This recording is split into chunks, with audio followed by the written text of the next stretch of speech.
تقرير عن المود الجديد في ببجي موبايل 2026. أطلقت ببجي موبايل تحديثا جديدا يحمل إضافات ضخمة ومعدات قتالية مختلفة، وركز التحديث على تحسين أسلوب اللعب وإضافة أدوات وحركات جديدة تجعل المباريات أكثر حماسا وإثارة. أبرز إضافات المود الجديد: واحد، ساحات الفنون القتالية. تمت إضافة مناطق قتالية خاصة داخل الخريطة تعرف باسم ساحة الفنون القتالية، تحتوي على صناديق نادرة ومكافآت قوية، وبعض المناطق تفتح بعد عد تنازلي أثناء المباراة. اثنان، الأسد الراقص. مركبة جديدة بشكل أسد راقص صيني، تتميز بالسرعة والقدرة على القفز والحركة السريعة، ويمكن حملها داخل حقيبة اللاعب واستعمالها عدة مرات. ثلاثة، الخطاف الطائر. أداة جديدة تساعد اللاعبين على التنقل بسرعة عبر المباني والأسطح، حيث يطلق اللاعب خطافا يجذبه نحو المكان المحدد. أربعة، القوس التفجيري. سلاح جديد يطلق أسهما متفجرة مناسب للكمائن والهجمات المفاجئة، ويضيف أسلوب لعب مختلف عن الأسلحة التقليدية. خمسة، مهارات جديدة.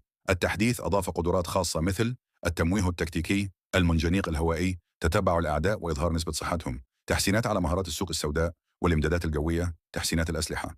التحديث حسن أداء عدة أسلحة مثل كيو بي زد، اف اي، ام اي، اس يو زد، اي يو ام بي 45، بيزون. كما تمت إضافة سلاح جديد اسمه هاني باجر، ويستخدم ذخيرة 7.6 2، ويتميز بسرعة إطلاق عالية. تحسينات الرسوميات.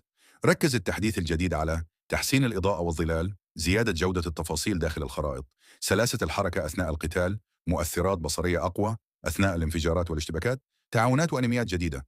التقارير تشير إلى تعاون جديد بين ببجي وأنمي جوجوتسو كايسن، مع أزياء وشخصيات وعناصر مستوحاة من الأنمي داخل اللعبة.